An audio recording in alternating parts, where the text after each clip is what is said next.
Vande Devam Umapatim Suragurum Vande Jagat Karanam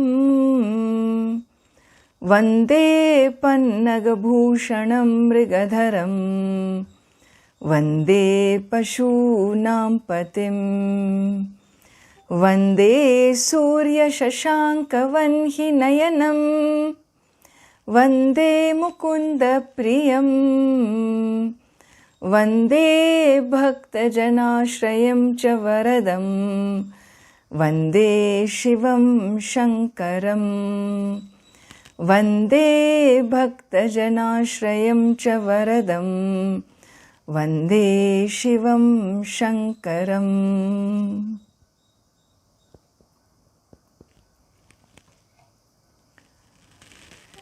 Namaskaram to everybody. Today we move forward in our series of the power of prayers, and in this series, after having covered the vision of the infinite being as a cosmic healer in Vaidyanatha Ashtakam, we moved forward and we looked into the Panchakshari Stotram, where we unfolded the powerful mantra Om Namah Shivaya, how each syllable in that mantra, its meaning is revealed by this beautiful set of 5 verses. And I also gave you the meaning of Om. When we concluded the Vaidyanatha Ashtakam, I had presented to you the Mrityunjaya Japa and how it is to be used and what is the word-to-word meaning. Then we moved on to Lingashtakam, in which we saw what is a form worship of the infinite.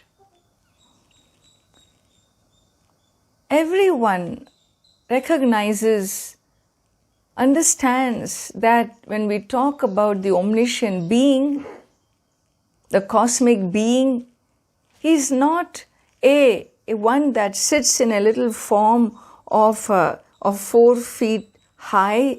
That's not the, everything that the infinite being is. But forms can represent the infinite.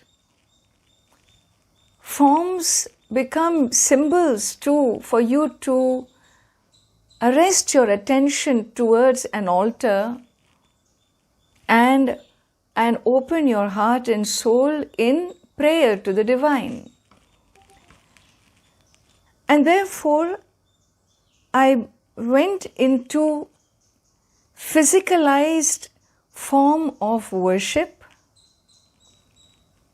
I had mentioned Kayika Puja, a prayer offering done with the help of your limbs. And when you use your limbs in doing the prayer offering, I also said we have dravyas, we have material objects. We have the lamp, we have the light, we have the incense, we have the flowers.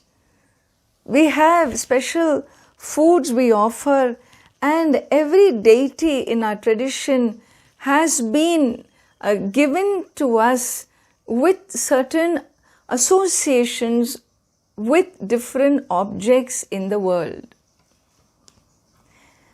The natural elements, the gems, the stones, the flowers, the foods, each deity has a unique expression in worship while the framework is more or less a standard template, but the items chosen could be different, depends on which energy, which deity, which power you are invoking. Well, Lingashtakam went elaborate into this Kayika form of prayer, while the Vachika, the verbal recitation or utterances are done, I said, with the Panchakshari. In the Panchakshari Stotram, I focused on the japa or the verbal expressions of prayer. Today, we enter into another realm, another mode of offering one's worship, and this mode is purely mental in nature. So the physicalized form of worship is called Kayika Puja. The verbal form of worship is called Vachika Puja. The mental form of worship is called Manasa Puja. While Kayika Puja obviously includes the mind and also the utterances, while Vachika includes the mind and utterances only and not the physicalized form of worship, we must understand as we move into subtler ways of subtler skills in seeing our power of focus, the Manasa Puja is exclusively, purely mental in nature. And therefore, any activity which is mental in nature, it is an action. We call it a mental activity. A mental activity is the subtlest of the three forms of worship. And hence Ramana Maharshi in his Upadesha Saram, he says very beautifully, Kaya Vangmana Karyamuttamam Pujanam Japas Chintanam Kramat. So, Kaya Vang Manaha Karyam Uttamam.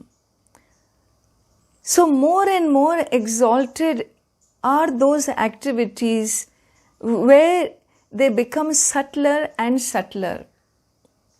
And what is this gradation of grosser to the subtler? Well, Pujanam Japaha Chintanam Kramat. In the sequence, it begins with the physical prayers, then the second is utterances, and lastly is mental form of worship. And so here we are about to undertake a beautiful mental form of worship of Lord Shiva. This set of 5 verses is attributed again to Adi Shankaracharya, and it is called Shiva Manasa Puja.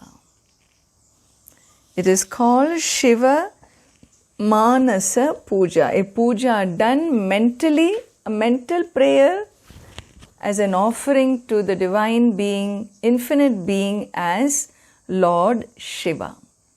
When we say Lord Shiva, recognize he can be in a human form in his meditative posture or in the form of a lingam. And so here, when we enter into a purely mental form of worship, understand, it's a specialized skill. Why is it a specialized skill? Because it calls for a focus. When you have a physicalized form of worship with fragrances, with colors, with form, with music, with drums and so on and so forth, it will take a lot for your distracted mind to get distracted. Because there is so much happening in that altar that your mind gets arrested in attention.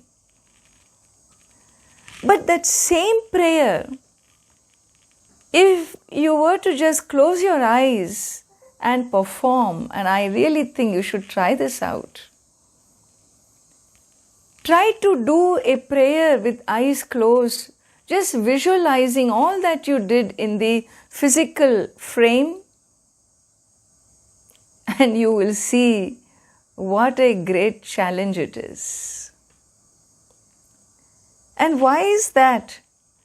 Well, that is because I find I have no choice over my thoughts.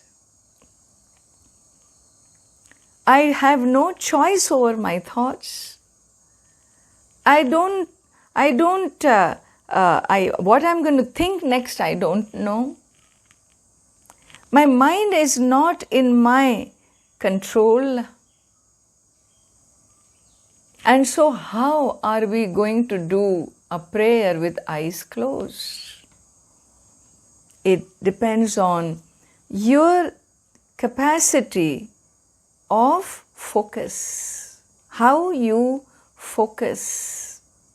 Well, let us look into some important elements, some important tools that we have to have in order to be able to undertake the Shiva Manasa Puja. When we say any mental form of activity, whenever we enter into any mental form of activity, we call it, we have a special word for it, and in the modern world, it's a very, very popular word, and that is meditation. Any form of mental activity is called meditation. A structured, defined mental activity. And so we have many different techniques. We have many different ways of doing mental activities. We will look into the Manasa Puja later. We are not entering into the topic right now. Let me just set the framework for what is being said. And so here it is important to know that it is a mental activity, and therefore when we engage our mind in one frame, we need a lot of focus. The question comes as to how you bring about this focus.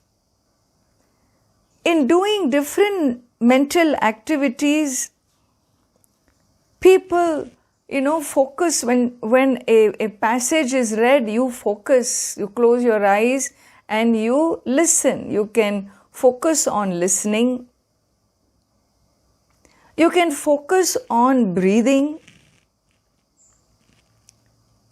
You can focus on the different nadas, the sounds of within your body-mind sense complex. The inner nada, the sounds of the chakra and so on. Different meditations are there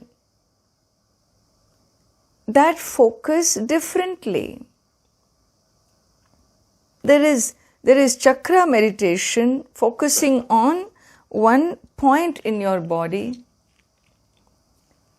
Or there is japa meditation where you recite a mantra over and over again. All this requires focus. We have another form of meditation, a meditation that we call, in the Vedic model, it is called upasana.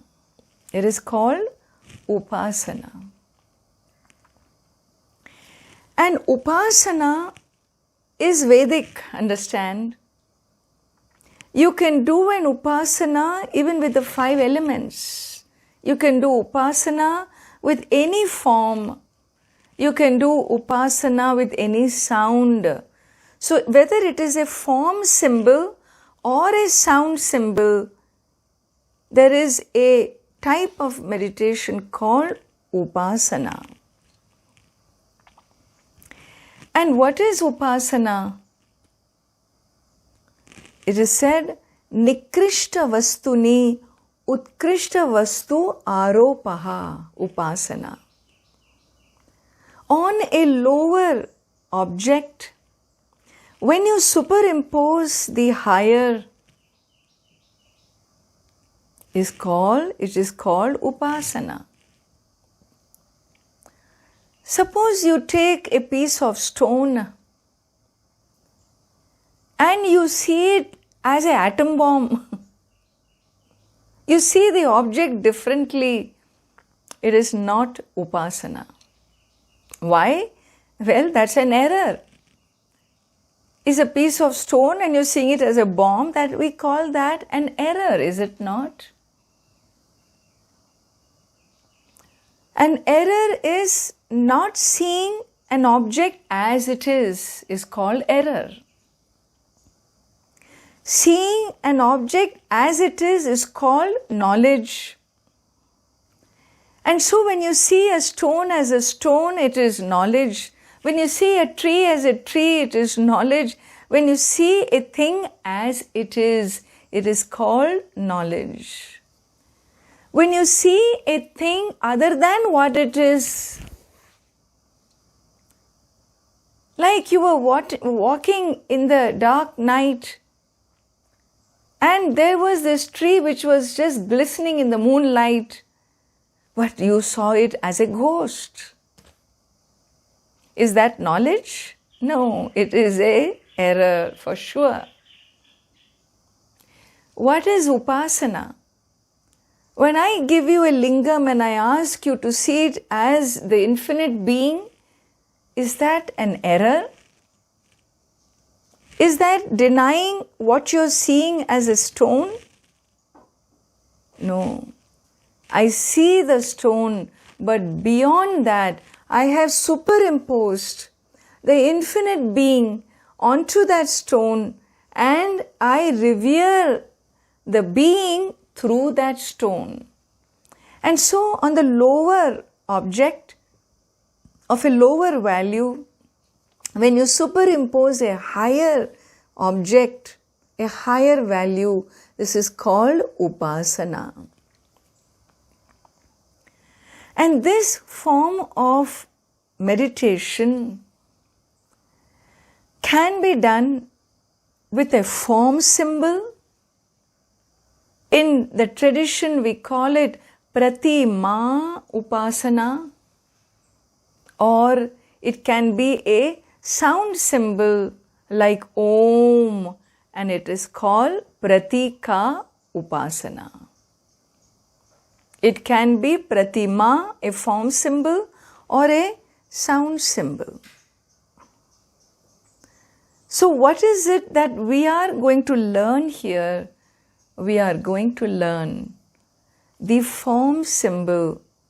Shiva Manasa Puja is a mental engaging with the Divine Being, whom I position in the form of the lingam, Lord Shiva, and offer my worship to the Divine Being.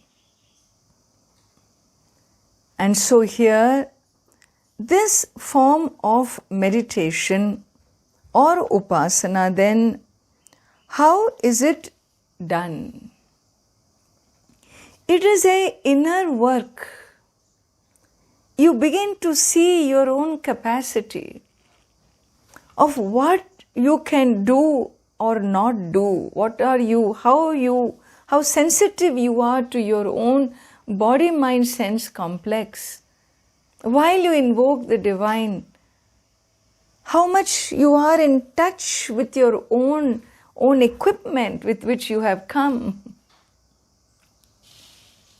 And so here it is a journey into first preparing the ground, setting ourselves up appropriately before we enter into the mental form of worship called upasana.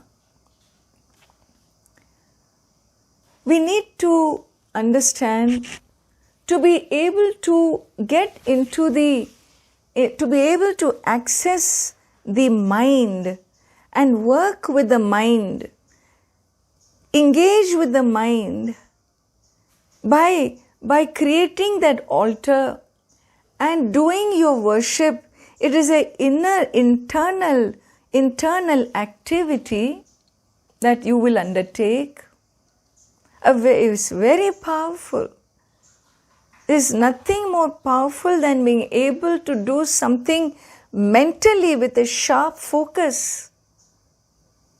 Its impact, its result is far more than physicalized form of prayer,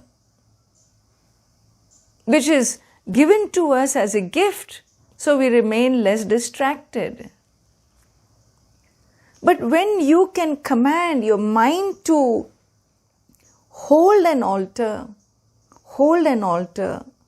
while you perform your prayer, that is the capacity, that power that you generate from yourself to be able to hold an altar until you complete your puja is a great power of meditation, of a upasaka, people who are devotees and good practitioners, contemplative practitioners.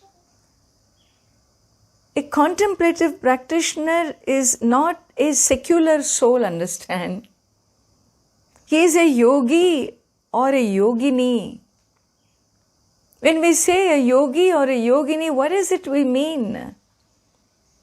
We mean someone who has gained that capacity to be able to invite the infinite and hold that altar in the mind's eye. And that capacity will take the soul to great dimensions in the non-physical world. To be able to engage, to be able to dialogue, to be able to receive messages, to be able to access the higher realms. These are very natural gifts that you receive when you become a devotee who is a contemplative meditator.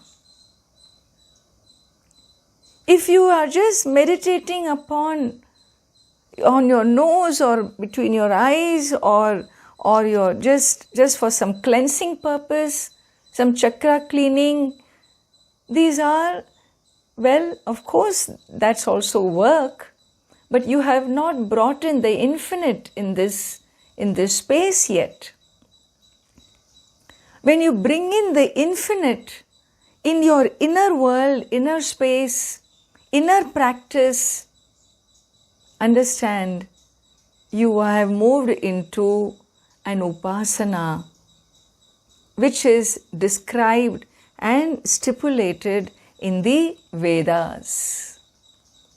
And therefore, to be a upasaka, to be a meditator who meditates upon the Lord, you need to be Number one, a devotee. You need to have the deep connect in prayer to the divine, no? And once I have learned the tools which we will be sharing with you, the tools of reaching that space, that inner space, we require to understand there is a journey involved here. To be able to sit in my inner space without being bothered by the body aches and pains or the posture or the breath or a distracting mind. Well, my prayer makes me a great sadhaka. A good disciplined practitioner alone can do a Manasa Puja. A Manasa Puja can be done only when somebody is a disciplined meditator, a contemplative practitioner. Why? Why? Because he needs to access the inner workings of the mind. He needs to understand what is the maunam, what is that inner, the power of the inner stillness. The power of the inner stillness, antar maunam, the power of the inner stillness is that power that gives you, when you become aware of it, you find yourself working with new and powerful tools already, which is there with you. The tools such as learning to be aware of the world around, learning to be aware of the inner thoughts, learning to have this capacity to consciously create a thought, hold it for as long as you want and dissolve it when you are done with it. It's a skill. Or being aware of the thoughts which are spontaneous.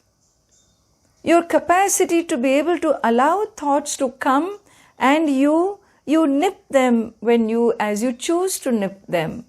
You allow them to dissolve consciously. These are skills. These are very, very special skills. Well, we are going to stepwise move into that space where we can create an altar and hold the altar, perform our puja, and finally resolve or dissolve the altar and then come out of our meditation. This is called the process of a mental form of worship.